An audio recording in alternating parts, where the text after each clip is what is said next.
right, Cucks for Christ. We have a very special episode today. Very special. We have the long-awaited Ica crew, Watkins sisters in the house. We have Charlie, and we have... Oh, no, I'm already forgetting your name. Amelia. I'm so sorry. Hi. It's great to have you on. If you want to give a short introduction on maybe what time you were in the Legion, just to give our listeners a little background before we start. Yeah, go ahead. So I joined the pre-candidacy in 2003. It would have been when I was 13. And then I left in 2012, just before I turned 23. So I turned 23 that year. So I was in for about 9.5 years, because there's some time when I wasn't there, but I was there in spirit. So that's how long I was in. And then Charlie. So I'm Charlie. My full name's Charlotte. And so I entered in 2009 for my sophomore year. And then when I graduated in 2012, I was in the last class to graduate from ICA. And then it closed. That's so cool. And it closed. And you have no way to prove you went to high school. Yep. Yeah. Okay. No records. I actually ran into an issue with that, but it's okay. I'm fine now. I feel like everyone ran into issues with that. Yeah, oh yes, your transcript is probably in a safe somewhere in Idaho. What? Okay, fine, whatever. My local community college is absolutely amazing, so they made sure that I got what I needed and went to classes, and it's fun. Well, that's good, because one of my questions is, do you feel that you were prepared for the real world? Oh, fuck no. No. Oh, can I swear? Oh, yes. Oh, yeah. Okay, Thank you. Awesome. I'm throwing the beef, so don't worry. Do not. I'm not a very censored person anymore. None of us are, so it's okay. Yeah. Right. Yeah. Definitely not. The fact that I did both of my high school and technically college. I technically have a college degree from Mater Ecclesiae College, because at the time there was this whole thing. We used to get our degrees through a college in Mexico. And then while I was there, they got accredited by the Board of Colleges and Universities of New England, which is the same board that accredits Harvard and the other Ivy League schools. So it was a huge, big deal. They were so excited. They were going to be a real college. We were going to be able to accept real students. We were going to have more classes. There were discussions about letting Catholic lay women who weren't going to be consecrated, but maybe they could attend the college, something like that. And then 2008. Yeah. So all of this was happening, and then 2008 hit. And our numbers went suddenly nobody wanted to go to the school. They couldn't get anybody to stay. It's shocking. A little bit of a hiccup Who in would've thought? there. Because I was the last group to get consecrated without knowing anything about Maciel. And then 6 months in, they were like, by the way, you're going to hear some rumors.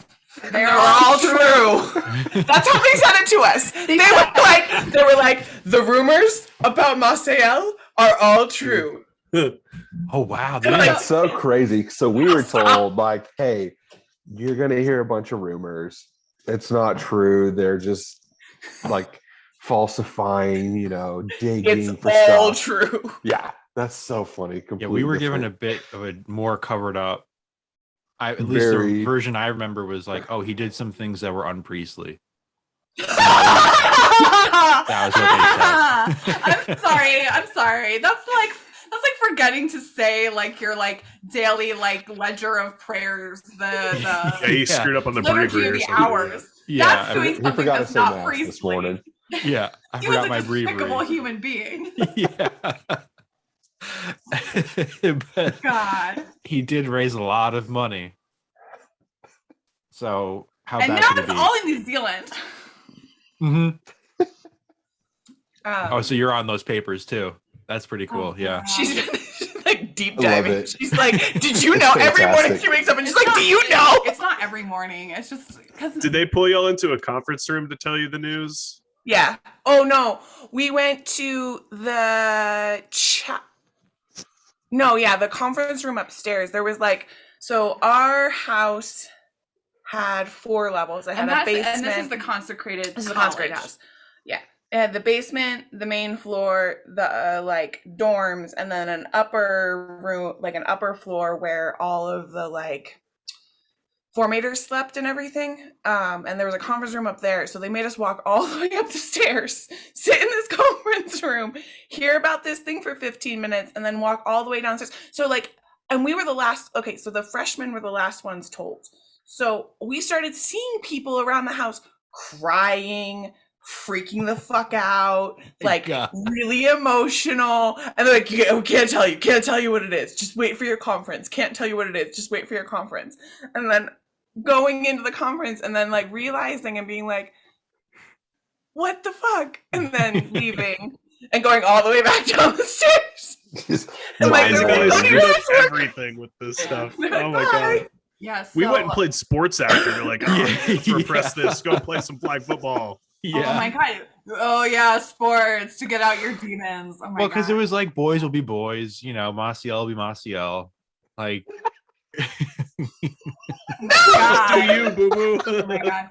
You do you, man. Whatever makes So- you happy. So because it was 2008 and I was a freshman, I asked to go to summer program before my freshman year because the girls' school was freshman, sophomore, junior, and senior, and that was it. And the idea really was that they wanted all the girls to get their periods at home before they went. That was Okay. it. My parents Smart. asked me not to go and to wait, and I said that's fine. And that's honestly because my brother Jacob was still in at ICUS, and they didn't like having too many of their kids like in the schools at one time, I guess. Anyway, a lot of people away. yeah. Mhm. Well, I mean- there's a lot of people in our family. I understand. And so I was at home and my parents come to me, and so when I was like 5, our parents moved to more rural Maryland, so we became less involved with Regnum Christi and the Legion, even though my parents were second degree, just because of distance, really. But anyway, so my parents are like, hey, we're going to this Regnum Christi event tomorrow. Like, it's gonna be, and I was excited. I was like, I'm gonna see my friends. I'm going, like, the only people that I feel comfortable talking to because I was really shy and anxious. And then we get to this parish and the vibe is just so weird. Like, it's just so weird. And I'm like asking my mom, I'm like, where's this family? And she's like, I don't know if they're gonna come. And I was like, why wouldn't they? And then, so yeah, the vibe is just weird and everyone's talking to each other really, really quietly. And we sit down and it's actually Father Alvaro who is presiding because he happened to be in that area at the time, I guess. And he was like, I'm gonna do a mass with everybody. And he got up there and he gave a homily. And How did I not know this? I don't know. And yeah, basically he was just like, if any of us have ever hurt you, I'm so sorry. My goal is always like to bring people to Jesus. Our goal is always to bring people to Jesus. We failed. We're sorry. And I was just like, what the fuck is this? What is going on? And so then like the next day I like approached my mom and I'm like, hey mom, braid my hair. Because like that's like was like our code for like I need alone time with you away from like the 7 younger siblings that I had. Yeah. And so then she was like, okay, so you know how there were like rumors. I don't even know how I heard about these rumors, but I guess they're just like, we're always there in the Background. movement anyway. People were gossiping about it anyway. And she was like, yeah, so there's like rumors about him like sexually abusing people. Well, that's true. And I was like, oh wow, that sucks. And then she was like, but we didn't join for Maciel, we joined for Jesus. So we're gonna stay for Jesus. And I was like, yeah, I'm gonna just do whatever my mom says because I'm a child. Yeah. That was a good tagline they had. Yeah, stay for Jesus, baby. Stay for Jesus. Stay for Stay Jesus. for Jesus. Yeah, I felt like we kind of got a little bit like evangelical there towards the end. When I was there, at least, like towards the end of me leaving, it started to be very much like Jesus. And I was like, okay, we're getting a little bit like. And then for We're me, getting a they little wouldn't desperate shut here. up about being homophobic and anti-abortion. Like it was constant in my year. Oh Like- yeah. Like I guess they knew that like not a lot of us were going to become consecrated, so their goal kind of shifted to just like raising us really to be like upstanding Catholic women. And part of that is don't be gay. Don't let anyone that you know be gay, and never have an abortion, and never take birth control because your uterus Yeah. isn't yours. Yeah. It's God's. God's Exactly. Oh, that's awesome. Maciel's, actually.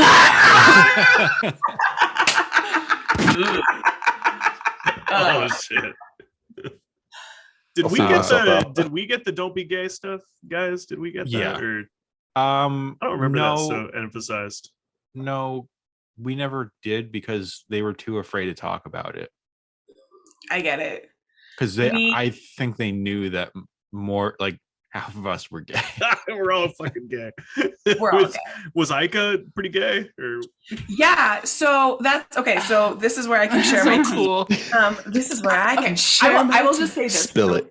we had a rule that we were not allowed to be two of us in the same room alone. And that was so that for me, I like not at the time, but in retrospect, like that's what I'm talking about when I say like the homophobic stuff. Yeah. Because it really shouldn't matter if two teenage girls want to hang out. If they happen to be gay, I mean, I don't think that's my business. But we weren't, like, it would get like weird. Like people would be like gossiping about like two girls who were like making a snowman together. And it's like, they're just making a snowman. So the narrative, it was always, it's actually like a thing within like writings for any religious order, like it's called particular friendships. I don't know if you guys have, particular friendships. So there was always, you need to be careful that you don't form any particular friendships. Well, I'm super gay. Like it's just a thing. And so in my sophomore year of high school, I formed a particular friendship. I formed a particular friendship. Like that's the only way, like, and she got in trouble and she got told, you can't talk to Amelia ever again. So then just one day she stopped talking to me. And I was like, what the fuck? Oh my God. And then I confronted her in the art room and I was like, why are you talking to me? And she was like, my spiritual guide says that we have a particular friendship and we can't be friends anymore. And I was like, oh, okay, well then we won't be friends anymore. And then I ended up at the end of my, like halfway through my sophomore year, I ended up having to go home because my mom got pregnant and needed another set of hands at home to help. She was pregnant now for the 9th time. No. 10th. No. Yeah, because Grace is number 10. Yes, yeah, I don't Nora remember. was born in your. I remember. There was a lot of them. so many. So my mom was pregnant, and then I ended up going back for my senior year. Ended up giving a coworker a year. All of that time, like I had friendships, but I kept it like under wraps because I knew what would happen if I got too close to somebody. I knew like there could be trouble. And then so then I got consecrated in 2000. it would have been in 2008. So like, yeah, or 2007. So like, or whatever. I don't remember how the years match up exactly, but got consecrated, found out about Maciel, stayed because I didn't have anywhere else to go or be. Like, I had always wanted to be consecrated because my parents were in Regnum Christi since the Chicago 1991 YFE in the States. Like that first one, they joined So Regnum crazy. Christi and they were in it. They got the fire. Yeah. Yes. The Holy Spirit. They met at Steubenville University in Yeah. Ohio.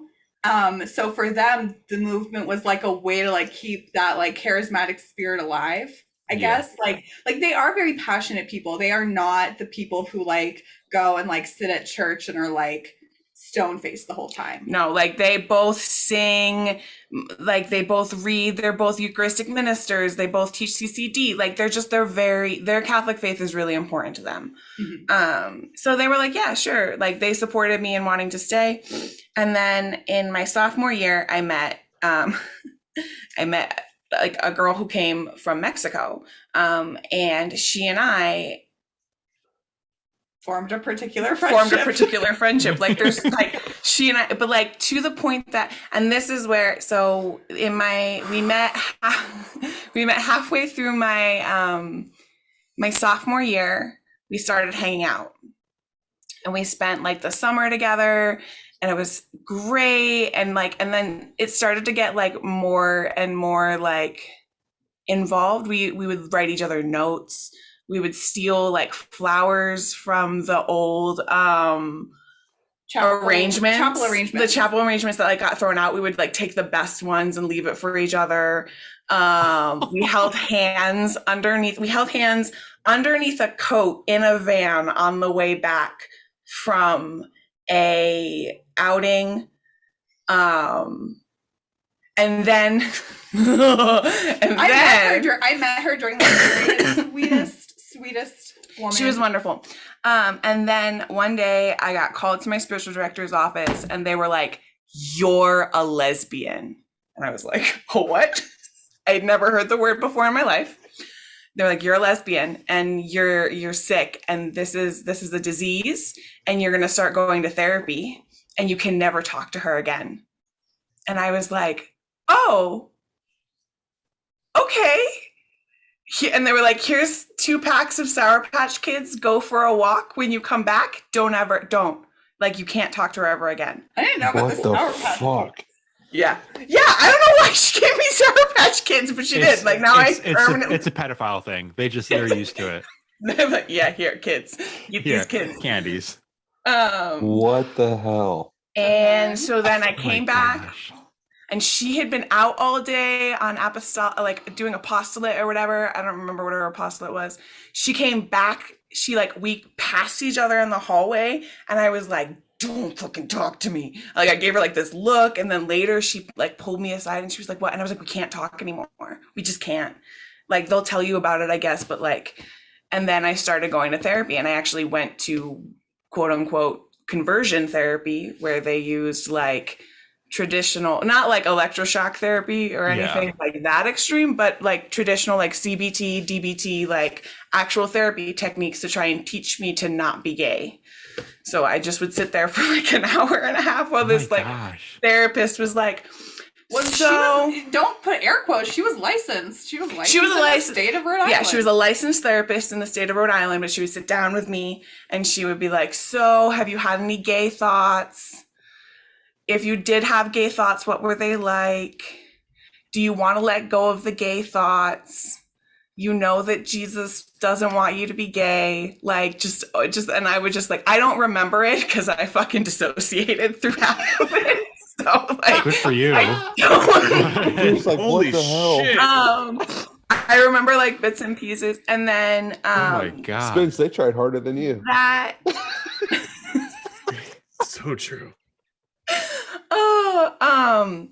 Yeah, and I couldn't keep it up. Like I still went to go talk to her like there was one night where we used to have nighttime housework and both of us had houseworks where I delivered cleaning supplies to the whole house, so I would get done faster, and she worked in an office doing like accounting stuff. So she was like away from everyone. It was like the situation was that I could like basically sneak down these back stairs and like hide in her office behind her desk, and we would talk. And I would be like, I'm so sorry, like you don't understand, like I can't explain to you why I can't talk to you, but like I miss you so much, and like I want to be around you. You make me so happy. All of these things. And then eventually I just got super fed up and I left. But in the process of leaving, I was like, I was 6 months from getting my degree. And I was like, you can't expect me to not get my college degree. Like that's insane. And luckily my, I don't know, they probably did this for you guys. We had like a spiritual guide that you could pick, that you got assigned, and then a spiritual director that you could pick. And the person, for us, like I have tea about that. We'll get back to it. But anyways, I got to pick my spiritual. I had this other guide who, she was actually the principal of the college. Like she was like the head of the college, and she was like, yeah, you can still come back for your midterms, for your spring midterms and your finals and graduate, but you don't have to live here as consecrated, because they were, at this time, they were still trying to see, can we have lay women come? We had just built like this new library. Like they wanted to see if they could make the college viable outside of consecrated life. So they let me come back twice. I think I came back 2 or 3 times in that 6 months period between when I left in February and when I graduated in May. I came back for my exams and did some things, and I scandalized everyone because I wasn't going to prayers, but I was around, but I was... And you were wearing pants. And I was wearing pants, and like... You cut your hair. Yeah, I think I shaved my head during that time. I got a piercing. That's awesome. Yeah, like I was like, fuck this noise. Like I was like, I don't know. I'm done with this.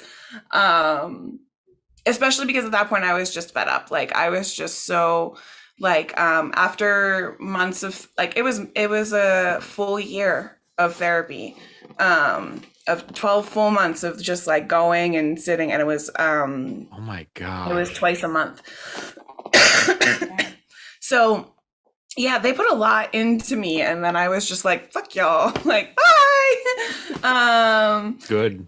And and then there was maybe like 2 more years that Mater Ecclesiae was open, and then they closed.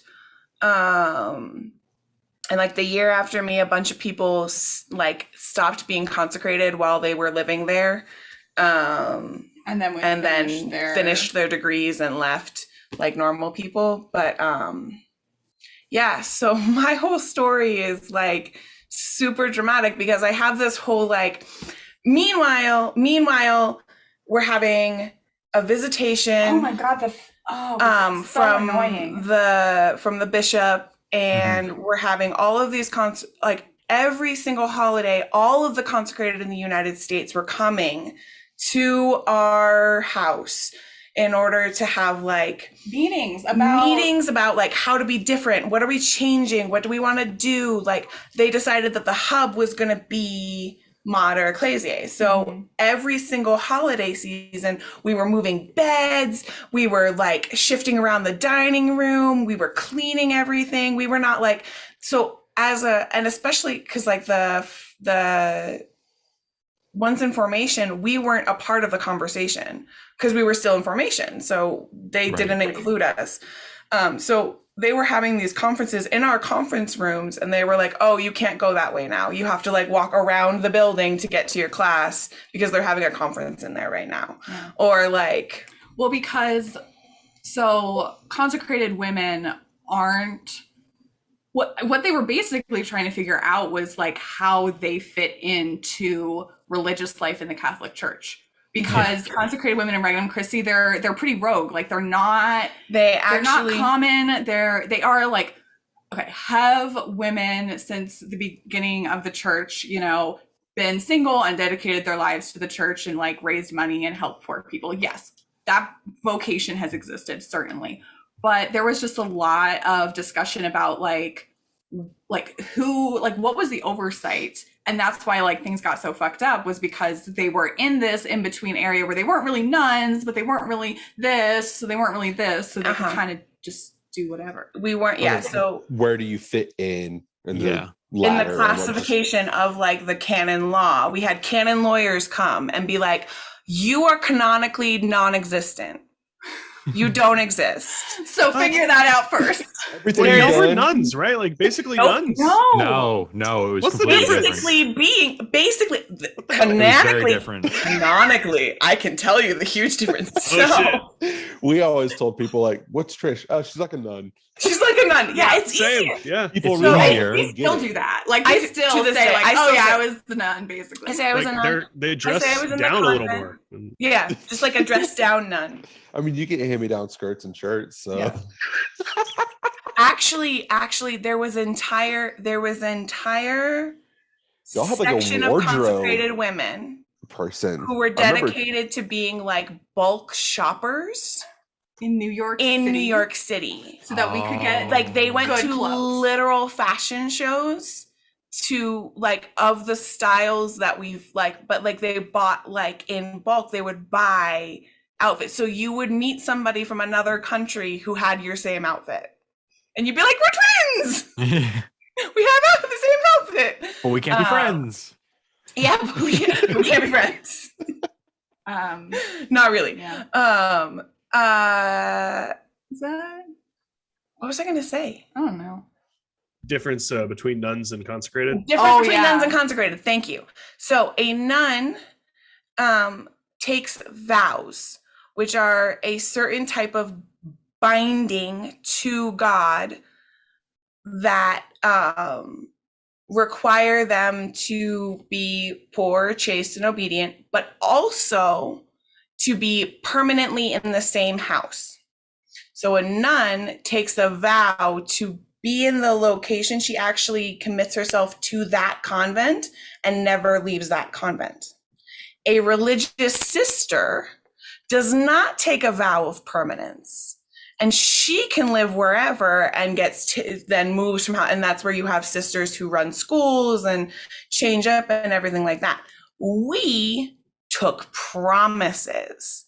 Now, promises are a step down from vows in the canonical law. They are not as binding. You don't have to ask the Pope. You only have to ask your superior or your local bishop to dissolve your promises. Now, because we followed that model of taking promises and not vows and only being responsible to the local bishop, that's technically never been done in a group of women before. It's only been done on a 1-to-1 basis. Or like a 1 to like 3 basis. Yeah, like you would have, gotcha. but even then it's 1-to-1. Each individual woman was saying, I promise as an individual to my bishop that I'm going to be single, that I'm going to be obedient to him, that I'm going to be poor, and I'm going to do these things for the church. Did you cross your fingers behind your back when you made those promises? Or I was That doesn't secretly. That's also canon law. Your secret promises. We did have our secret promise too, that we had a secret promise that we could not speak badly of our superiors. I think It there was was a something long similar. one too. we got rid of that shit. Yeah. It was a long one too. It was like, I will never say anything bad about them. I will never say anything that could be perceived to be bad about them. I will support them. I will praise them. I remember that was specifically in it. Like, I will praise them. I don't remember that. That is some OG. Oh shit. man. I was like scandalized the first time I heard it, because they wouldn't make those promises in front of like regular lay people, but when they would renew their every now and again we would have a consecrated on the high school staff who would renew her vows, and they started to say the secret vows in front of us as sort of like, this is what you're getting yourself into. And I was like, this is what I'm getting myself into? yeah. Yeah. So that stinks Such of a Maciel. convenient rule for Maciel. Such a Yeah. convenient promise. Yeah. I promise So not to believe convenient. any rumors. I promise not to spread any rumors. I promise that all the rumors are false, Yeah, except for the good promise ones. yeah. I have never heard the rumors. Well, okay, so I had actually not heard. The only rumors I knew of was back in the early, I don't remember, we were studying the history at one point because yeah, I don't remember, because at that point we were studying the history because everyone was obsessed. And they were like, the rumors came forward, and then instead the church gave them like a blessing thing. I don't remember exactly what it was. Yeah, like there was, I want to say in the Great 80s Blessing? or something, there was some sort of like hearing at the Vatican in the 80s. And Maciel passed with flying colors. All Thanks, 'cause John he, Paul. made a nice Yeah, exactly. Oh, donation. sorry. Maciel passed with green colors. Here, just take the money. Don't ask me where I got it from. But I remember asking at the time, being a PC and asking at the time what rumors, and they were like, "Oh, it was the 80s, so everybody was accusing everybody of drug use." So I was like, "Okay, I don't know anything." Like, Yeah. because also Pretty blanket we were statement. we were homeschooled, so we never went to school. Like, we never went to a real school, so like we just Pretty cool. have gaps in the Yeah. education. So I was like, sure, in the 80s everybody was doing drugs, I guess. I guess.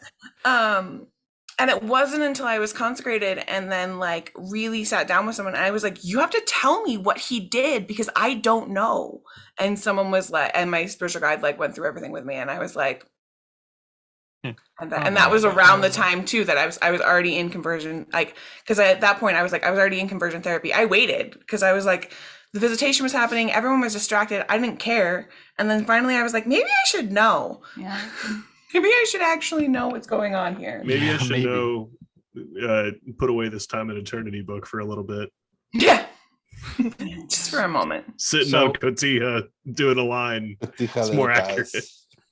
So I've been wondering a lot about how the rules were made and whether or not the rules at Ica and the rules for consecrated were made for women by men. Yes.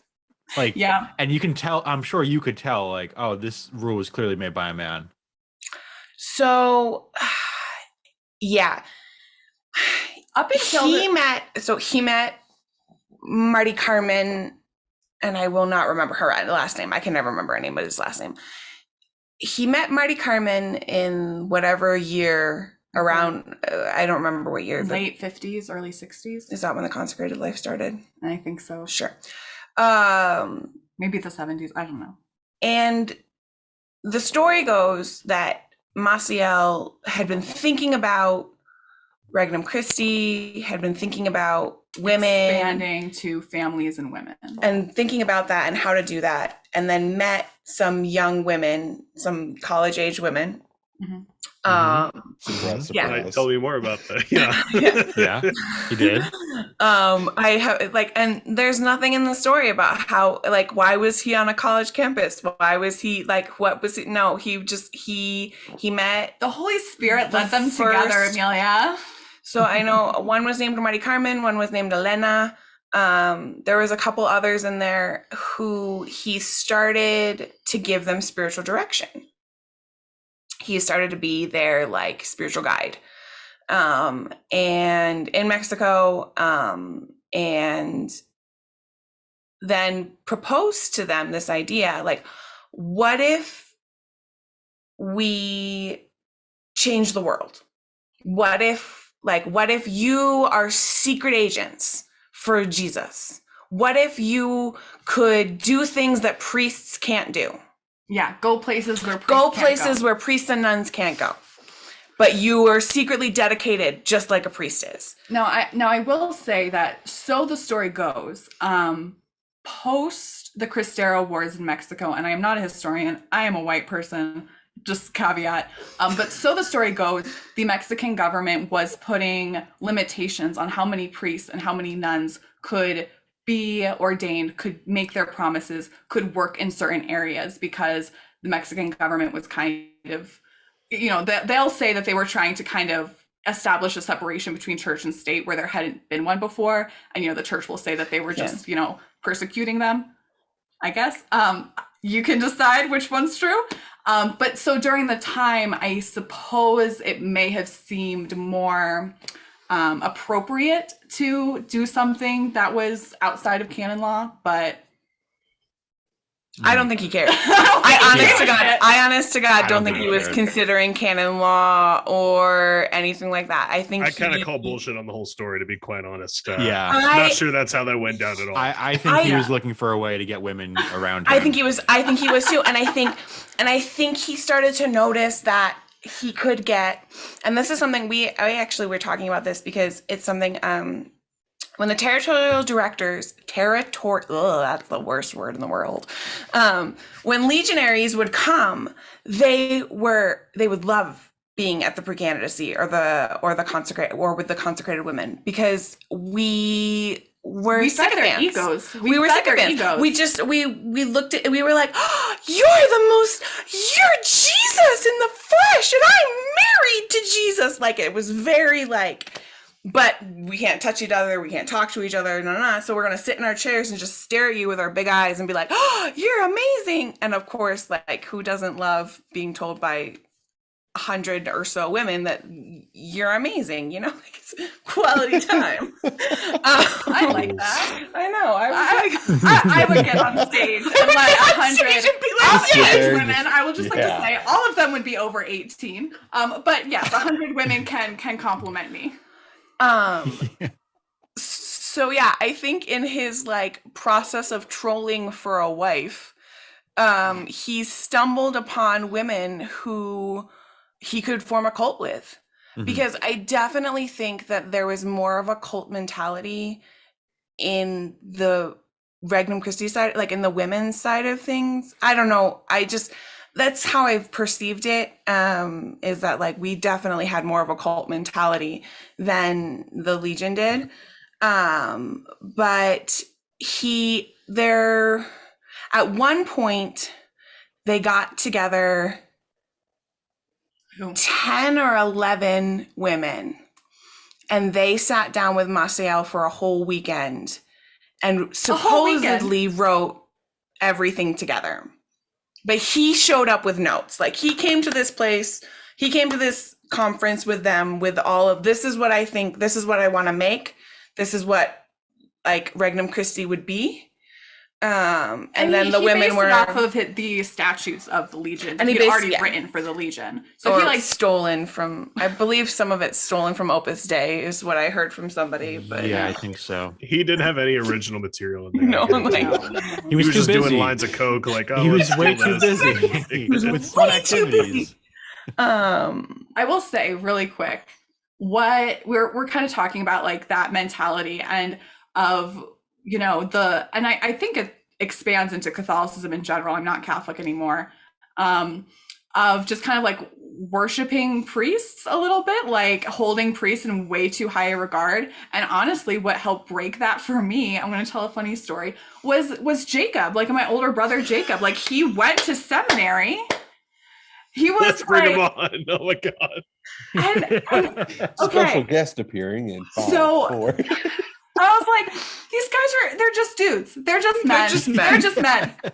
If Jake is called to do this, they're just men. And here, no, even further. Okay, so in my junior year, which would have been 2011, which would have been 2010 to 2011, we received our very first exchange student from Korea. Sujin Han, amazing, love her.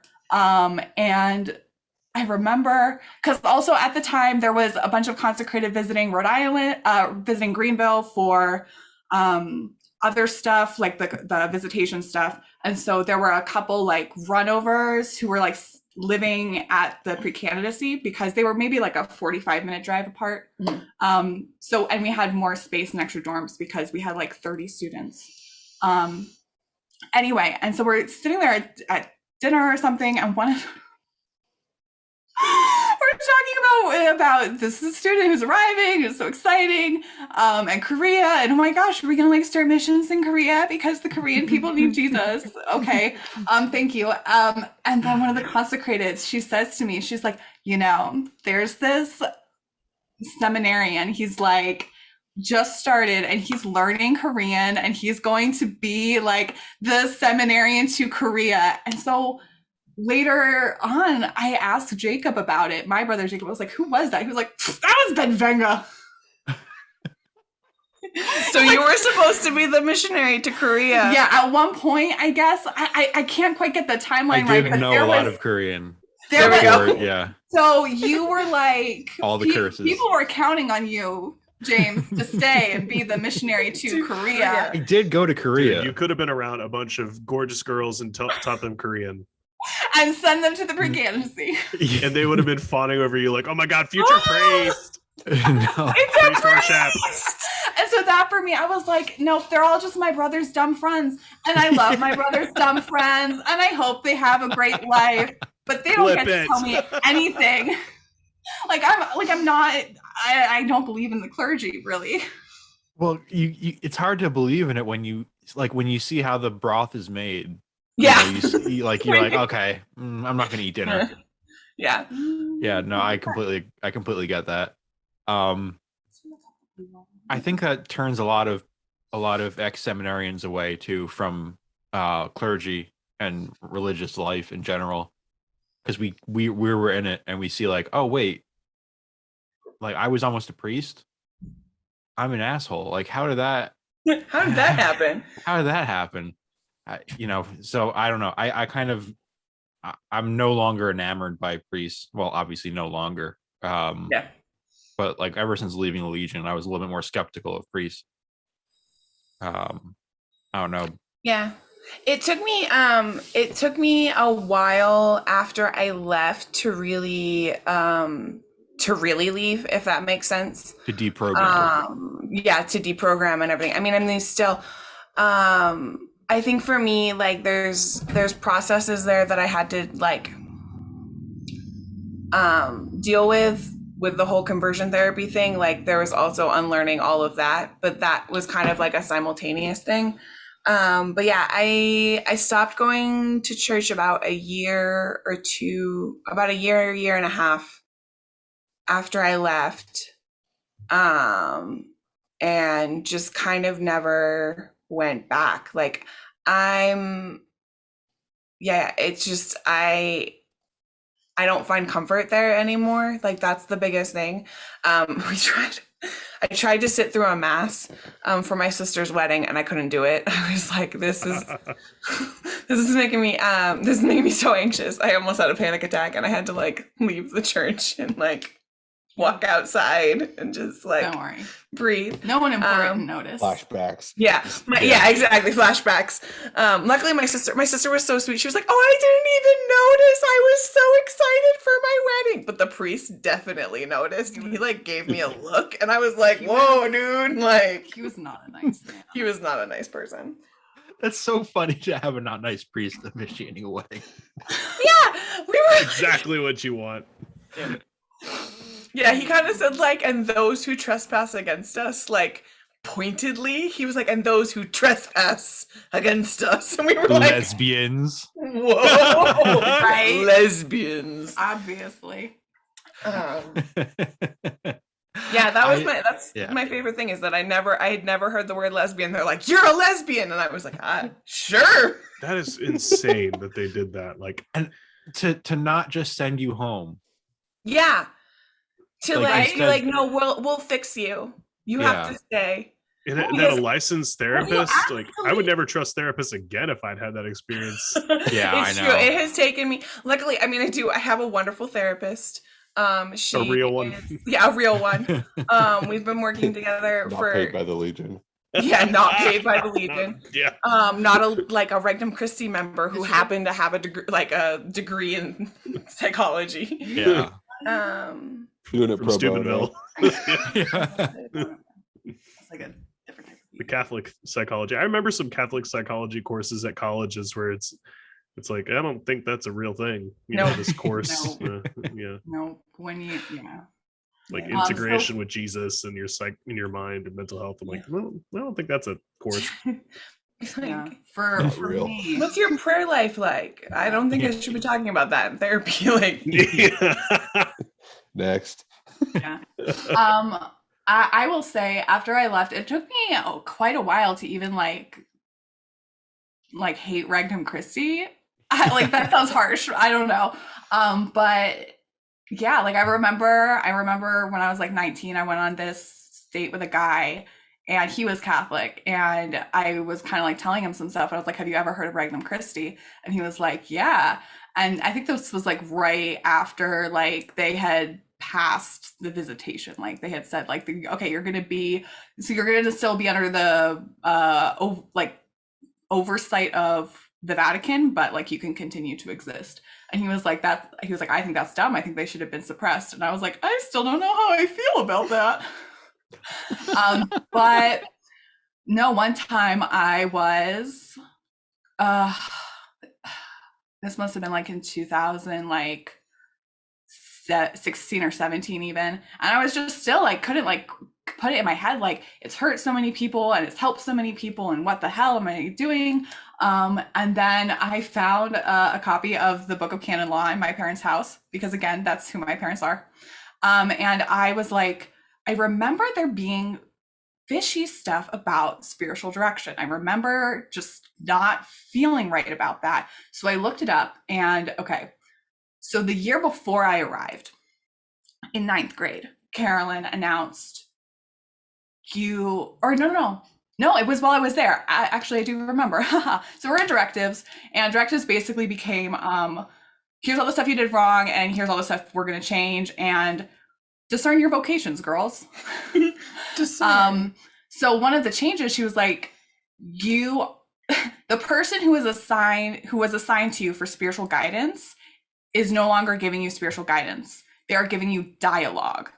And then there are 2 spiritual guides in the house that you can choose to go to spiritual direction with. Now, dialogue was, depending on who your dialogue person was, and we never figured out a better term for that other than dialogue person. But depending on who your dialogue person was, some of them were very much like hands off. Like, if you want to come talk to me, you can. But some of them were like, you need to have this every 7 to 10 days, just like you should be going to confession every 7 to 10 days. Yeah. And I was like, okay.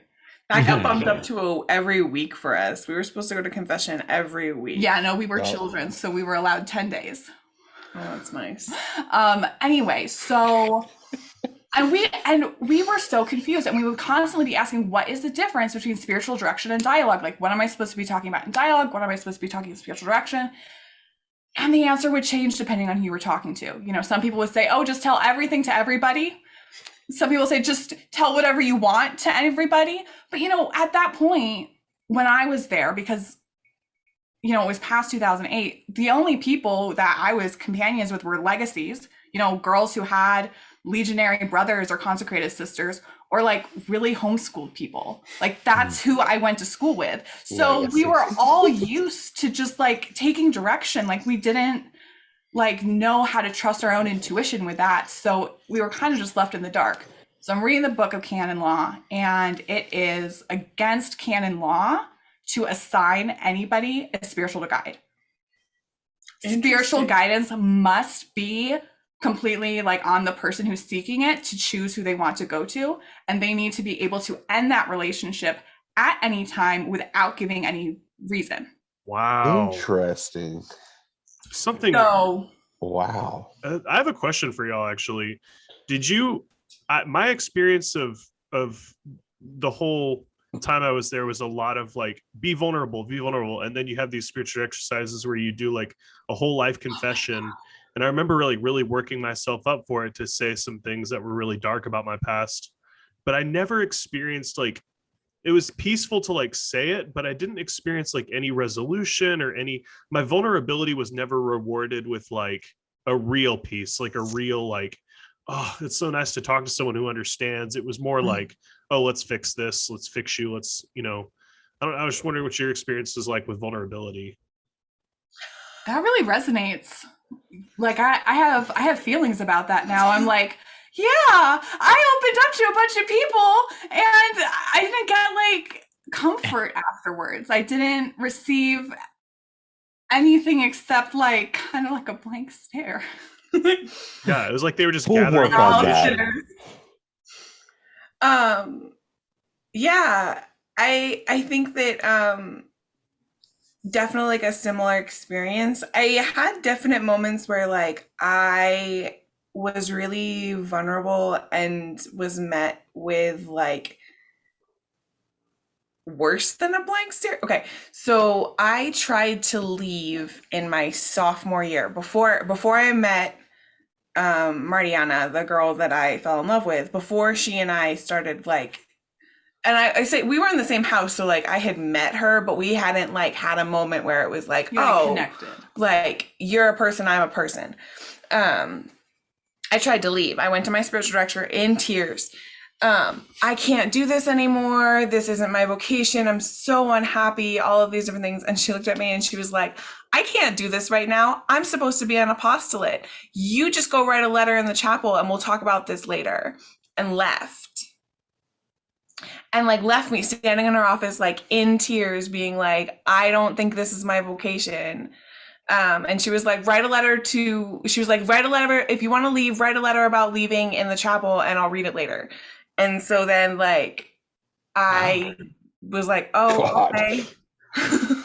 I had So I almost did the that. same experience. Seriously, almost the same. It was like I expressed doubts about making my vows, and the spiritual director was like, he was like, "What have you been doing this whole 2 years?" Just like, okay, I have to go fuck myself. Like, jeez. See myself What out. have you been doing your whole vocation if you still don't know how to talk to people? If you still don't know your vocation, what have you been doing? Discerning. We kept Yeah. telling Like, you that to was- discern.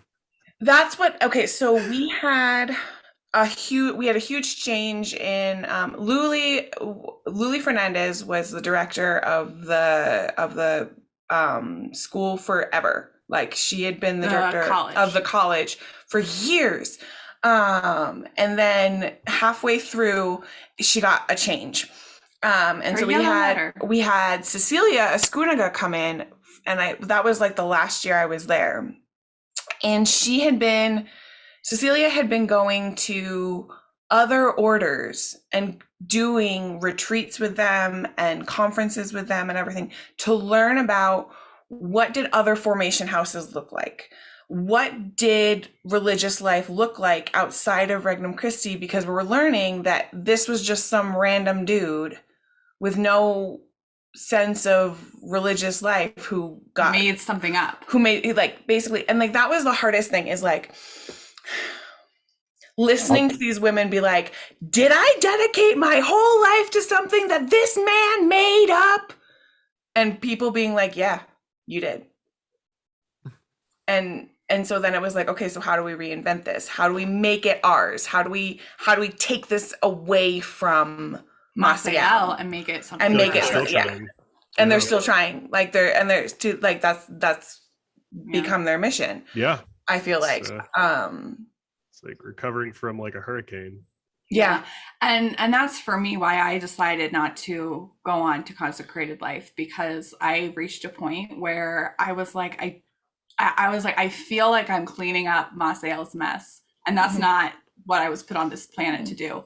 And there were actually like they were giving us like prayers that like people were saying about like how we were chosen to live through this moment in history in Regnum Christi, Oh, yeah. to renew, to build something better for the future. Like Lucky that was you. like our destiny. And I was like, I don't want it. I'm not cleaning up some random guy that I've never even met who was a sicko who really like can't, like he's indefensible. Like I'm not doing that with my life. I I have like how they tried to make you feel blessed or something. Yeah, yeah. Lucky You're like, you. this is such a special time. You get to reinvent. But the nice thing was when Cecilia showed up, she did have this understanding that discernment meant that people were going to leave. Like if you really are a house of discernment, you're gonna have this fucking turnover of people coming, people checking it out, people being like, oh, this isn't what I'm called to. I need to go home freely because I broke a lot of rules when I left. We weren't supposed to tell anyone. Up until then, we weren't supposed to tell anyone if you were leaving. You weren't supposed to talk about it. You were just supposed to disappear in the night and never be heard of again. And I was telling everybody. I was like, no, I've discerned. Like, I discerned and I know that I'm not called to be consecrated. I discerned and I know that I'm not called to be consecrated. And it started to cause problems. And I got called into the office and they were like, you can't tell people. And I was like, people are asking me why I'm acting different. And I have to tell them that it's because I've discerned. And they were like, well, other spiritual guides aren't ready to talk about this with their guidees. Like, people are coming to spiritual direction who want to talk about discerning leaving, and we're not ready to talk about that with them. Sounds And like I a was personal like- issue. That should be all you're talking about. Yeah, that should be And that's it. what I was, and she was like, and I was like, you're talking, and specifically she was like, Mary Pat can't handle this. And I was like, Mary Pat handles Mary the Pat. freshmen. Old She fucking handles, Pat. oh my God. And like, cause she was there at the same, her sister was there at the same time. And it was just such a fucking shit show sometimes about the drama around all of that. Oh my gosh. Like- He was getting a yellow letter and she got that assignment and Oh, the yellow letter. Yep. Yo, Because they yo, came on letter. slightly yellowed paper. I always thought they would come on like neon yellow paper, Looked and like then they Ben were just Franklin like sent it to you manila. on a telegram Yeah, or yeah. something. Vanilla letterhead. That's all Yeah, you off get. white. Off-white. I was like, "Where's my yellow letter?" But yeah, what's up? sorry. Now we're like, I'm like trying to think if there's anything like history-wise too that you guys would want to know. Well, I want to know how many priests were there on, because you had to have someone for confession and for mass and stuff. We would have both the pre-candidacy and the consecrated house had one chaplain each. And then they had their house, I believe there were 3 priests and A brother. a maybe. brother or 2 sometimes. Because there was a priest who taught some of the classes at Mater Ecclesiae, and there was the chaplain. So sometimes there were 2 priests at the consecrated house. Mhm. And it was the same. So it had been, and I don't remember his name. Alfonso? Father Alfonso. Thank Father you. Alfonso. That's who I met when I'd go up there to see Trish and Father Rebecca. Alfonso, So. yeah. Right. He With his ancient little man. he had been the chaplain there for since like it The That's the opened. beginning. Yeah, like he was the chaplain. He was the first chaplain for the pre-candidacy. Then he moved once like those first pre-candidates got consecrated. He moved with them, and he had been there forever. And he used to teach this one class. He used to teach this one class to the freshmen, and he would sit like this the whole time and talk like this. And he would be like, "Girls, it doesn't matter if you're brainwashed if you use the right soap." And we were That like, is concerning. first thing, it would be Was- like first thing Monday morning, and he'd be like, I was in, and He he'd knew been, Raphael, I think. he'd been an apostolic boy. He was from Spain, so he had joined once the apostolic school went to Spain, but he joined early on. He knew like some of the first. He was an old priest, and had always then as soon as the consecrated life and the pre-candidacy started in the States, that became his mission. And then they moved because 2008 hit, and suddenly we have to move people because people who've been in the same place for too long need to be moved. So they got rid of him and they brought in this younger priest, and it became like this whole thing I forgot about that. because he was attractive. Like, I have Yeah. no memory of this. oh my God, yeah, it was like a whole thing. Like, they didn't tell us. They told us he was leaving, but they didn't tell us the day, like the day of. We just had like sometimes you would get to chapel in the morning and you would do your meditation, and then a random priest would walk down the aisle and you would be like, I don't know who this legionary is, but looks like we're going to get a homily. I guess we had some of that too, a little bit. Yeah, but it was So a little then- bit different for us. It was more random, yeah. Or I mean, it was less common. If a woman walked down the aisle, it would be like, Who's her? Who's who's she? this lady? You're wrong. Who's this lady? isn't- This isn't right. So yeah, we got a new chaplain, and then the pre-candidacy lost their chaplain. You guys just had Father Edward for a while.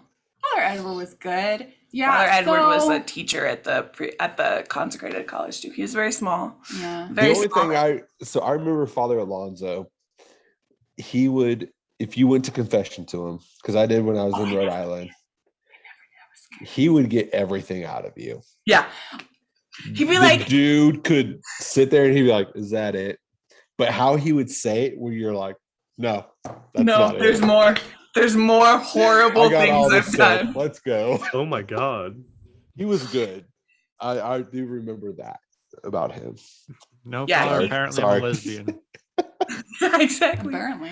Well, that started. Oh my God, that did happen to me. I was in confession, and I finished my confession, and then like Father asked me, and he was like, "What about your friend?" And I was like, "What do you mean?" And he was knew like, "Well, Everything. have you And then he been does like speaking? this. Have you been speaking with Mariana?"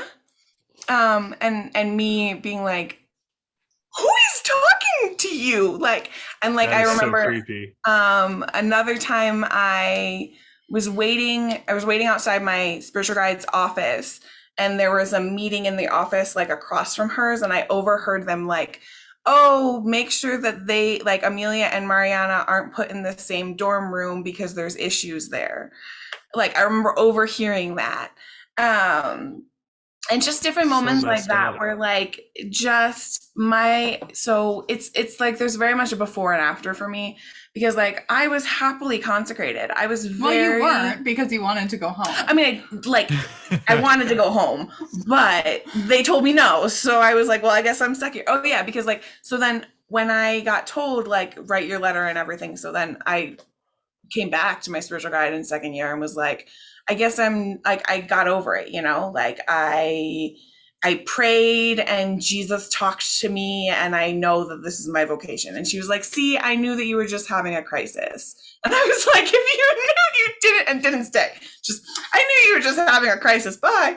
Oh my gosh. And but Yeah, then why would you hold that back? yeah, exactly. So then by the time I was in therapy and like thinking more and more seriously about like, I got to get out of here, it really did come from this place of like, I'm tired of not being heard or not being seen, you know, like, I feel like I'm not like, I got to this place where I was like, I don't feel like I'm a person anymore. Like, I'm not real. Like, what is going on? And so then, that was all like what precedented me leaving. And then it wasn't until afterwards that I was like looking back and being like, of course, like you were sitting in classes where people were telling you it doesn't matter if you're brainwashed if you use the right soap. Like, you know, like you were sitting in this environment that was like so Can that toxic. be the title of this episode? Oh my God. Yeah. Yes. Because he said He all of said us it knew to it. us. All of us knew it. Like All of the it was his consecrated. catchphrase. Like the consecrated knew, like, doesn't matter if you're brainwashed if you use the right soap. That's so weird. That's so.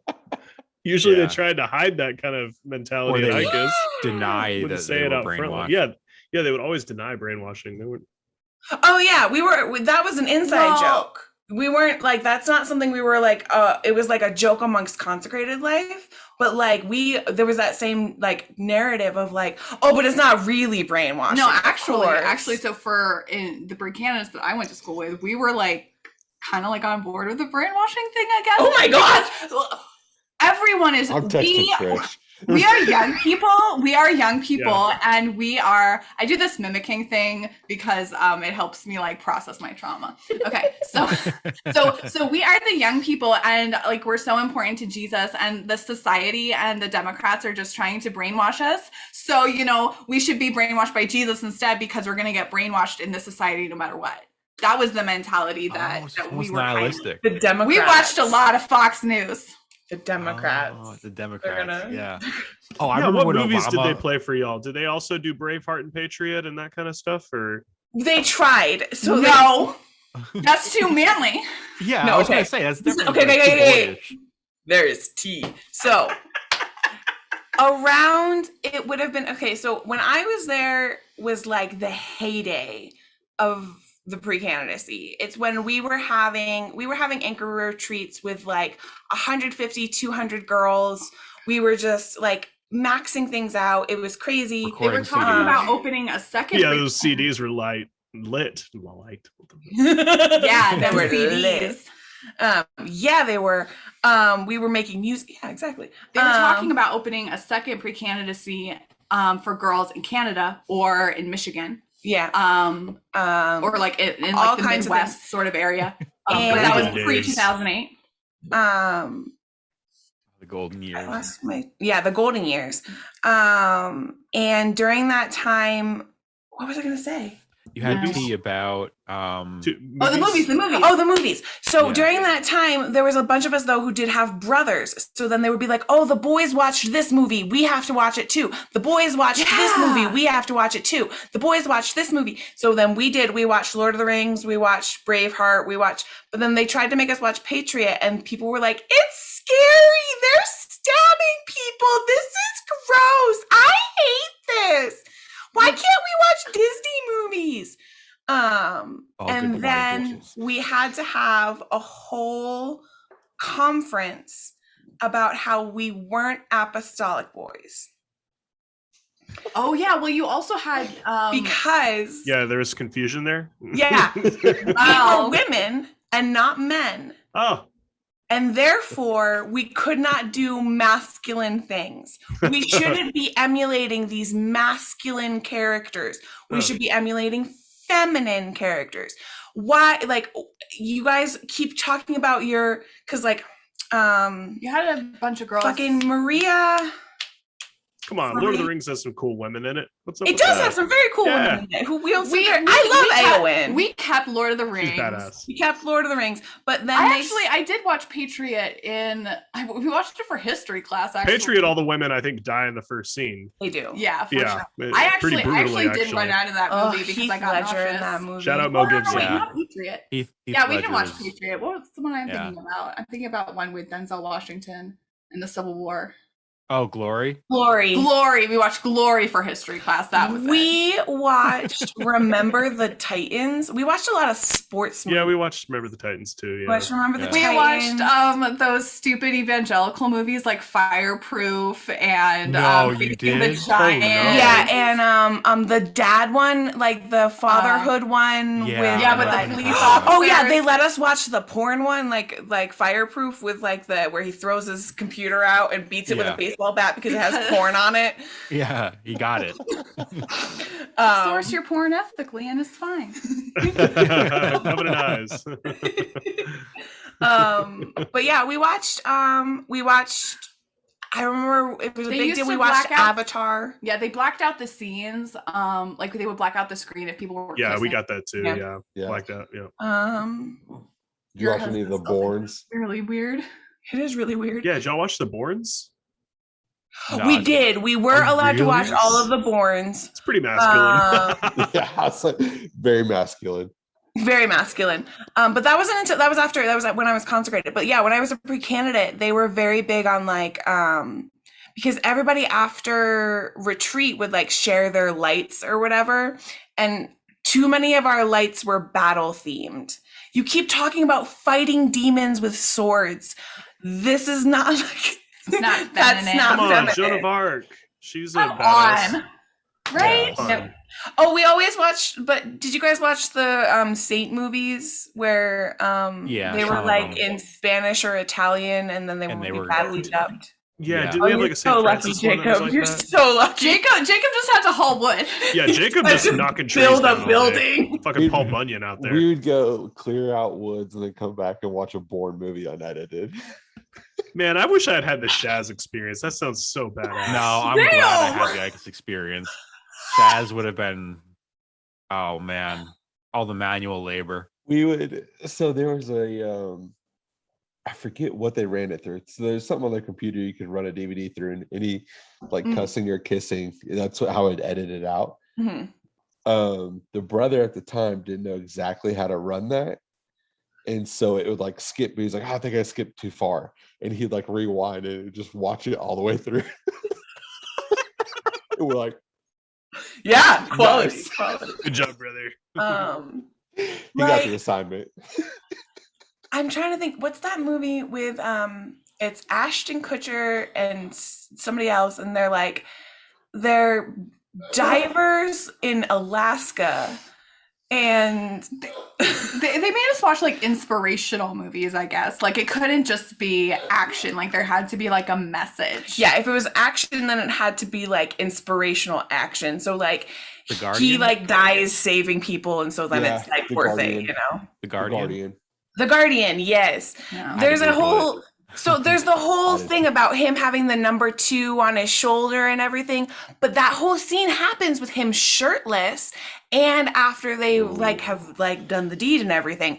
So I had no idea. There's like a whole part of that movie that scene would get cut out, and then we had never understood why he would be like slap the tattoo or whatever. It'd be like, never, like you're coming in second, and we'd be like, why does he have a 2 on him? Like that doesn't. And like that's also when he talks about like the names that are tattooed on, like key parts of that movie happen during a inappropriate scene. So The shirtless man. I had Heaven no forbid idea. y'all ever had a fire alarm go off. Right? Oh, there was a fire alarm. We would have to like get in our robes and like shuffle downstairs. There was one at the pre-candidacy the year. Like There were several while I was there. Oh, there was like one major Jesus, one take where your arms like off. there was like a gas leak, but it happened the year before I went there. So like my classmates knew about it and had experienced it, but I hadn't because I came a year late. But there was like a gas leak or something. No, we It was definitely fine. Like, had. it was just an old building. Did y'all have It good was an AC old and building heat? for sure. It was. Sorry? We had air conditioning and heating in certain parts of the house, and then not in other parts of the house. Yeah, we had pretty good. But Luckily, it wasn't bad. our building wasn't as old. Like the consecrated building wasn't as old, and because it was only one building, they were able to heat it like in sections, kind of like wherever everybody was. That's where the heat was on. So as long as you were with everybody, then you were warm. Yeah. Yeah. And I feel like they were updating that while I was there. Like they completely redid one of our hallways and they like redid the windows in it. Were y'all's bathrooms like just always disgusting, like ours were? No, because we did our own housework. So Well, we did Oh, too, we- to be fair. Oh, I know, Okay, no. yeah, but Yeah, like, but did like, you? but did you actually do the housework? Squeegeeing the hair on the floor counts, I Like, guess. hey, Hey, Like it here's stopped up. the other thing, Spencer, is they also had, they had 30 minutes to get ready, not 5 minutes. Yeah. So we're rushing out to get out there. I thought we Did had we leave it 32. I thought we had No. 30 as. No, we never had 30. Bruh. We had, Are we talking about Yeah. 30 minutes to get ready or 30 minutes to clean? No, we 30 had minutes. 15. We had to get 15 minutes ready. in the morning. We had 15 minutes. Did we to get- really? Yeah. Oh We my had God. both. But We that had was to 30 get- minutes 'cause to you had get your ready house and a cleaning. separate 30 minutes to clean. Okay. Yes. We only had 15 minutes to clean, to get ready and clean, Oh, Yeah. wow. and it had to be done by then. Yeah. That's So the insane. fastest I people forgot would that. the fastest people would be squeegeeing. While someone's Wow. stepping out of the shower. Yeah. Did any of you guys like ever have like health issues that you feel were related to that? Yeah. I Um, had- Oh, I not had- from that. No. Well, I had back knee because I never I couldn't had time. yeah, what are you in a shower like in Yeah. 5 minutes? Like Yeah, we were explicitly told that we had to take 2 showers a day, and that was like a rule. It actually then became an Feminine issue. hygiene. It actually then became an issue because showering even every day isn't super great for your hair or skin. yeah. Yeah. So like it became an issue where with like I know girls whose hair like just became completely fried. Oh yeah, my hair was destroyed when I left because like I was Yeah. showering twice a day. I And was- then Yes, so many and people were you're blow drying shampooing it and- and then Yep. and straightening shampooing it. it. And luckily, like my hair is too curly to straighten. They tried to straighten it one. Like it took 2 straighteners and an hour and a half to get my hair straight, and it was during the summer. So I was like exempt. I was allowed to have wet hair. It just meant like I never read or brought up the gifts or anything, but I was allowed to have wet hair. But I was always one of the. But I was still like shampooing and conditioning my hair twice a day Ooh. for years. Ooh. Yeah. I can't imagine. Now I like like now I'm like nope. Yeah, I wash my hair once a week. if that, yeah. like as a man with short hair, we would shower 2 or sometimes 3 times a day. And it never really mattered. Like men can shampoo their hair if it's short, a few times a day, and it really doesn't make a difference. I don't think. I don't think it made a difference at that But point. like now I shampoo my hair twice a week, maybe Yeah. Yeah. 2 or 3 times a week, depending on how oily What it you're, gets. what all you're was- up to, what you're doing. Earlier this year when I Yeah. had my long hair, it was twice a week, unless I was working out in the field. Yeah. But But yeah, we were supposed to shower in the morning and then after sports. Oh my gosh. yeah, they'd have to play basketball in their skirts. We had to play basketball in our Rough. skirts. We Yeah. had hideous uniforms that made no sense whatsoever. We were talking about Oh. they were like Ugly. this very rough woven jersey material. They were supposedly Tell tennis Marcia liked uniforms. it. Beautiful. They went down to like, okay, for some people they went all the way down to their ankles because like lengths were weird, but for some people they went like just like to the mid calf or whatever. And like a little collar and like little sleeves. Yeah. Okay. So for the sports uniforms, so we had when we had sections, because by the time I left, we had gotten rid of them. But when we had sections, there were section ECYD, the 9th and 10th graders, and then section Regnum Christi, 11th and 12th. And so then the ECYD wore red and white, and Regnum Christi wore like this really, really dark, like forest green and white, and then the consecrated wore blue and white. Mm-hmm. Interesting. I actually think that's cool that they incorporated like ECYD and Regnum Christi into the formation more, because we always thought we were like better than that. Like, we thought we were better were. than Oh, we were. like Oh, we're we were so much apostolics. better. Yeah. Yeah. I think it's cool that they PC. made it more like part of something bigger than yourselves. Yeah, like it was interesting too because like I remember so in my freshman year there were 12 of us and we were very like into the whole like first apostolics, like co-founders, like it was very big for all of us. I don't know why. I think a lot of us were legacies and a lot of us had like brothers and sisters who were in the like around like in the movement. And we were the ones who, then they had to tell us, like, you're not apostolic boys. And they made it really clear that, like, apostolics are special. And we were just ECYD. Like, you're just ECYD girls. Like, you're not apostolics. Like, that's a special vocation. And you're not called to that. And so, Oh my god. just Wow. not to, like, feed y'all's egos, but you guys were special. So, and, like, it was, like, and it was for... Fourth and a woman. It was always like super emphasized, like if you're at home and you see an apostolic boy, do not make eye contact with him and don't talk to him. You don't want to tempt him away from your vocation with your womanly wiles. Y'all were tempting, I will say that. Like, Yep. I remember Maciel's funeral was the best thing, was like all the Ica girls were there, and like I was trying to make eye contact with as many as I could. So Dude, No, you can't make eye contact. Dude, I thought that we were all dressed so fugly all the time. I did not get it. Oh no, we I'm were just into glad the Maciel's frumpy death look. could at least give me something. Like I was gay as shit, and I didn't really have crushes on anybody. Like I had so many crushes. I did have a crush on like consecrated though. Nice. so many crushes. Yeah. I had a crush Weird. on a fellow seminarian too. That was pretty Yeah. cool. Aww. Yeah. my guardian angel. That must sucked. It wasn't I feel like less brave than you, Amelia, because I would just try to talk to him as much as I could, but I never got to like the hand holding, or not even sure if he would have been down for that. So No, he there's wouldn't that, have. too. He Yeah, wouldn't he's have. definitely married now. No. So Yeah, he's definitely married now with I think kids. hey, who She's knows? You definitely never know. Maybe No, there was she's a full lesbian. She left the Mariana? year after. Yeah, Mariana is. She left the year after me. Do you still talk to her? A little bit. It's complicated because when I left, I still wasn't talking to her. So we kind of like, and I didn't talk to her because like when I was leaving, it was like emphasized to me, like, you still can't talk to her because you could ruin her vocation. And I didn't want to ruin her vocation. But then she ended up leaving around the time that I sort of dropped everything and disappeared, like from like I deleted my Facebook with like, or stopped going on Facebook with like all the people that I knew from Regnum Christi and really distanced myself from it. So she and I kind of lost contact. And then like a few years ago now, 3 years ago. a little bit longer than that actually, probably closer to like 4 or 5 years ago now, I just like randomly messaged her and was like, I just want to apologize if I ever hurt you, because like I know that like it's hard to explain, because she was told that it was my idea to stop talking to her.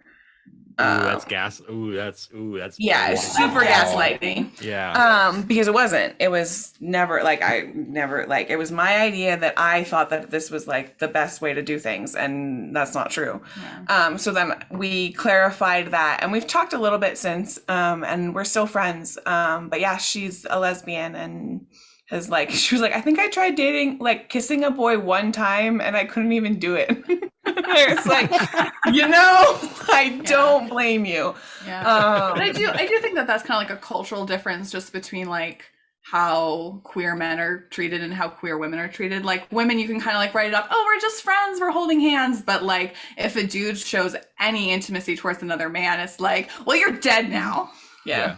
It's Well, true.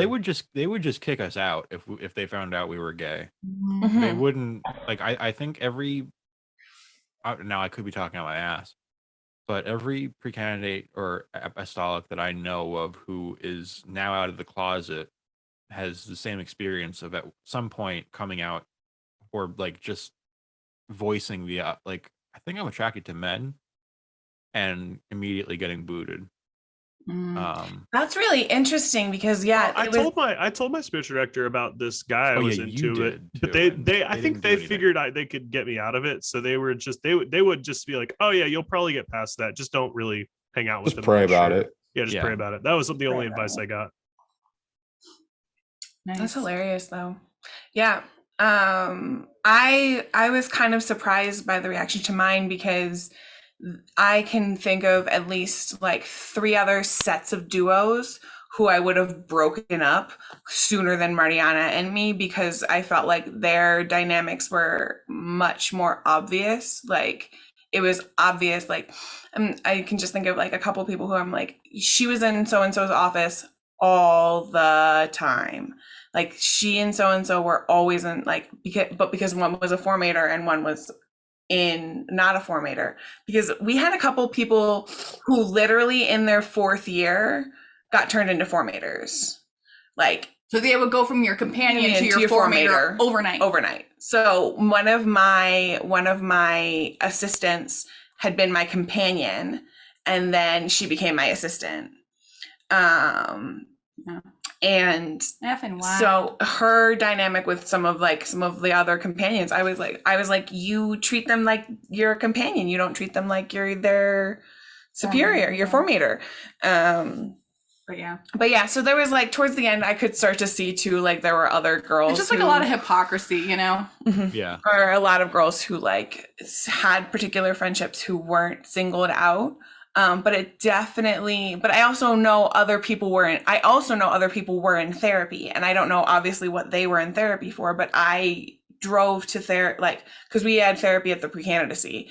So I drove there with other people regularly, and it was like a couple of different people. So I don't know if it was standard practice that if it happened that we would be like kept in the fold because our numbers were lower. But like it definitely seemed like it was more something that they wanted to teach us out of, as opposed to just being like, nope, you got to go. Yeah. Oh, okay. Yeah, I wonder too if they do the math and they're like, okay, this is a prospect that we want to keep. This is a prospect that we don't care about, so we're going to let them do their thing. Yeah, exactly. Absolutely. Yeah, I definitely felt, even back in the pre-candidacy, and not about like gay things, just about like stuff in general, there were definitely pre-candidates that they like singled out and like put a lot of time into, and then pre-candidates who just kind of like were there. Yeah, that's kind of like, and I don't know if you listened to your brother's podcast or his. I did. Yeah, I did not. He was the wild card. He was just kind of there. He was just kind of there. Yeah, and no one expected him to go and continue, and he did. No, Our, No our one did. precious boy. I mean, I love Jacob my brother. Oh, I do Jacob too. so I love much. him so much. And like He's great. my perspective on that is like they're just like so they emphasize academics in such like a very weird, bizarre way in the Legion, I feel. And if you're just like, I mean, like if you're not like, neurotypical, listen, like Jacob's like he teaches now, like he's an yeah, adjunct do you professor. guys know that he's an Yes. adjunct professor? I'm so Yes. proud of him. But like he doesn't learn this in the weird way that the Legion wants to teach people. Yeah, So with then he's written books off and because stuff. yeah, because he learns in a different way. Like Yeah. that's my perspective, and I hate them for it because my brother is the best. Yeah. Yeah, but I think I was seen as a prospect because I got along with people and people liked me. You're very charismatic. so- Your Spanish was really good. yeah, my Spanish was always pretty decent. big. So, and I think it was also the fact that like we're such a big family, you know, like Maggie was in, I was in, Jake was in, I was in. Charlie was in. That's the top 4 of us, and then there's 6 other siblings at home. 7 other siblings at home. I don't know how many siblings I have. Are any of your siblings in the Legion or Regnum Christi? Or I guess not Regnum Christi if that's too private, but Yeah, are any of them consecrated or? No, so my No. sister left in 2016. And she was the last one, and she stayed in for a long time afterwards, after 2008. She was in Spain and Germany, and Michigan. and Michigan. And Michigan. But yeah, no, But so yeah, she's out. She's still, so my parents are still very Catholic. They're not really Regnum Christi anymore. Just because there's not But- really Regnum Christi around us anymore either. Yeah.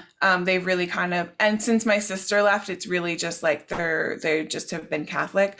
My older sister is still Catholic. But basically everyone after me is not. Well, I would say that we have several siblings who are kind of like on like the Floating. spectrum of Catholicism, where like they still go to Like, church, I but they know might not Jake- believe.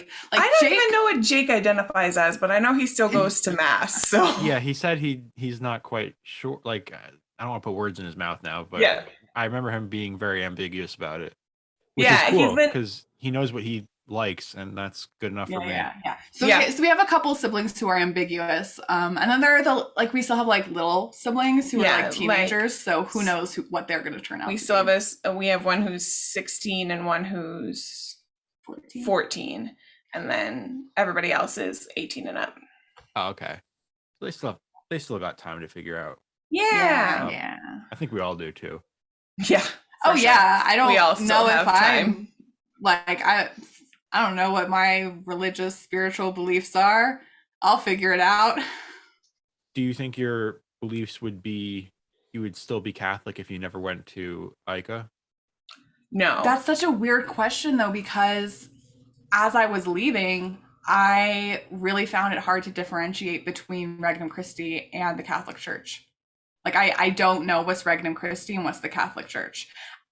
So I was always in it for myself, which is interesting. Like I don't remember being super into like the Catholic faith as a kid. Like I didn't know that Jesus, like I was educated that Jesus was in the Eucharist, but it didn't click for me that Jesus was in the Eucharist until I was a pre-candidate. Like I didn't really start to take my faith seriously until I was a pre-candidate. So I feel like if at 13 I had just gone to regular high school as opposed to, because I was asking my parents anyways, I knew I wanted to start going to school. I didn't want to be homeschooled for high school. And then my mom told me I couldn't go to regular high school. So I was like, I might as well go to this niche high school and like boarding school away from you. So when I joined, I feel like if I hadn't joined, I would have left the Catholic Church earlier than I did. Okay.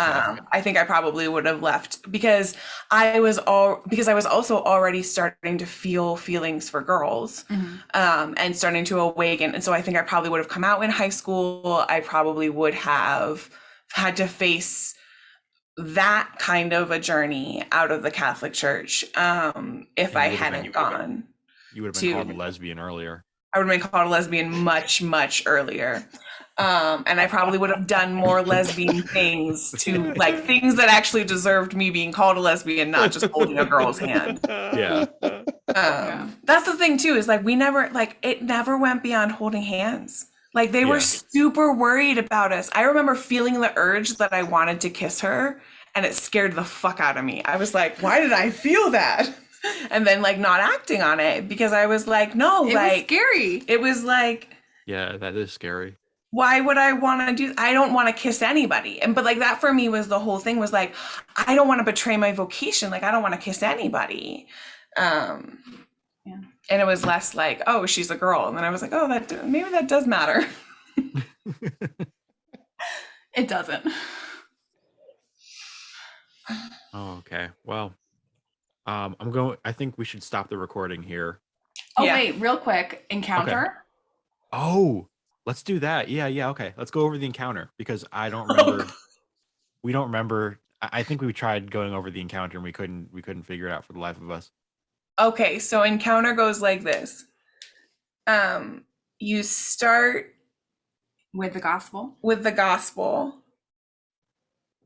and then No, you you start. don't even start with the gospel. That's what always threw me off because it was different.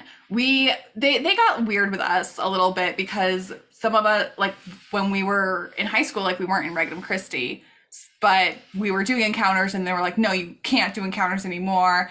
Here's do like Bible reflections, and We no, did don't do encounters Bible every reflections. Do this instead." It got messy. So it started out, and you did like The case. no, you did like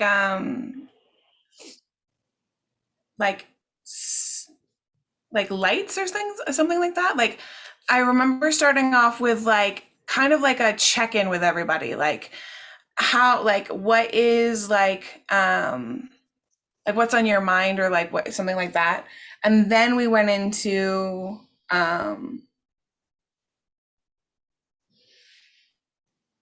the Bible study portion. So it started off with talking about reflections for the week or something like that. Or we would talk about directives, because it was always after directives. That's just like what I remember, is like it was after directives. So I don't remember if that was part of encounter or not, but I remember we had kind of like a highs and lows moment where people went around and asked like, how are you feeling? Does anyone? And then we were like, okay, what passage of the gospel are we reading? And then somebody would read the passage of the gospel, and then we would compare the gospel to the statutes.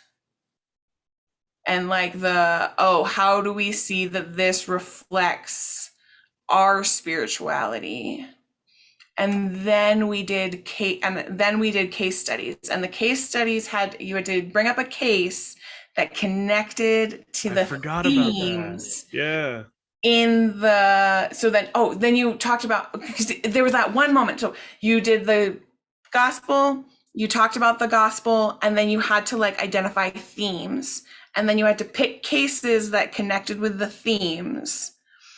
And then you ended it with resolution, like a team. You went over your team program.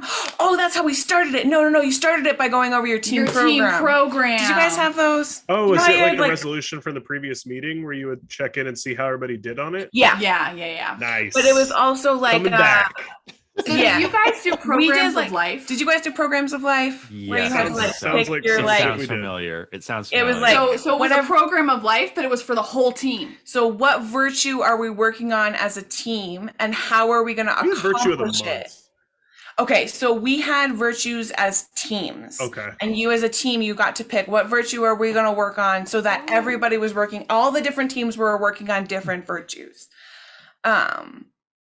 Anyway. Anyways, I think they were So- just too lazy to give us a theme of Yeah. the month. So go over Go over your team program, gospel, cases, resolution. Yeah. Like themes, cases, resolution. I just remember cases because one time we were talking about how like, because I went home for that little like stint of time in my sophomore year of high school because I was gone for like 7 months or something. You were gone for 18 months. I was gone for 18 months? Yeah, you were also at home for your junior year. I was at home for my junior year. Anyways, I was home for 18 months between my stint at the pre-candidacy.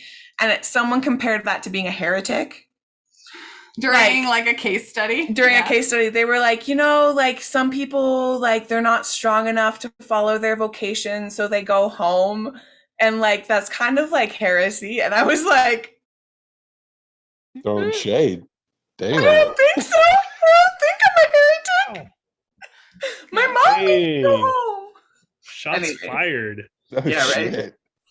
Yeah, we So got that's when catty I- sometimes. We got Encounter catty. with Christ got intense. That's Well, like it Team wasn't Balance. as bad Yes. as Team Balance. It was not as bad as Team Balance, which both Jacob and I are the reason rules were instated that you could only give somebody so many corrections in one balance. It's a mercy killing. Like Yeah. Jacob has that story, and I have that exact same story of people like burning me in balance, being like, you did this, and you did this, and you did this, and you did this. And then the next directives, you can only give someone one correction at a time. If you correct someone, you have to move on and correct somebody else. And I was just like, that's really Yeah. me. Yep. I remember that happened once in 8th grade before Jacob. Oh, Like God. they gave us that rule and then people forgot it. And then There we go. Jacob came and then they were like, oh, we have to bring this rule back. Bring it back. Poor Jake. I don't remember ever going hard on Jacob at Team Balance. I'm sure I corrected him because everyone did. But But You didn't have it. But They Shout out Jacob. shout out Jacob. shout out Jacob, yeah, for sure. Shout out, Jacob. Yeah. Also, By the time I was a pre-candidate, they had gotten rid of it. They were like, PCs don't need to do team balance anymore. You guys are teenagers. You don't know what the fuck you're talking about. well, the politics of Team Balance though, it's like, do I correct him for not wearing deodorant? Well, that's gonna alienate me, so I don't know about that. I'm not What, gonna Yeah. put him on let blast. slide Like, and do let I it do I go. correct the person that's like, I don't know if you guys had popularity, but we definitely had some people who were more popular than others. Oh yeah. And like, do you Stu. Yeah, Stewart was the most popular. Even though he wasn't Even in at our different school anymore. schools, he was the even most at popular. different schools he was 'Cause more he had popular? he had been at Icus for 2 years, and then he went to Shaz. He went to Shaz. Legend. Wait, was it Just 2 be years more or like 1 year? Stu. 1 year. He was He there was- 7. He was there for and then 7th came grade, 8th because I went for 8th. so everyone still knew him and loved him. That's great. Even I though know he he's wasn't listening to this too, so there. And we still do. We still love him. love him. Yeah. We still do. We promise. I mean, shit, he stayed at my parents' house a couple weeks ago. Aw. Yeah. But yeah, it's been a fun time. Thank you for doing this. Yeah. Thank you so much for coming on. Yeah, thanks I- for joining. I can't describe how great it is to have more Watkins on the pod. Jacob's episode was a blast. It got a lot of it got like 50 listens, Nice. and Let's a beat lot it of- with this one. No a kidding. lot of Yeah, we're gonna get Yeah. more listens. Oh yeah. Competition's We talk on. about lesbianism. We should definitely get more listens. There Yeah. was no lesbianism in It's Jacob's freaking- podcast. That's true. Yeah, Jacob's I did get that. episodes are Who's just gonna start devoid? spiking up. Yeah. Can we hear more about the lesbians? Yeah. Let's bring more of that on. That's more woke. We can talk about that. All right. Well, this has been Cucks for Christ.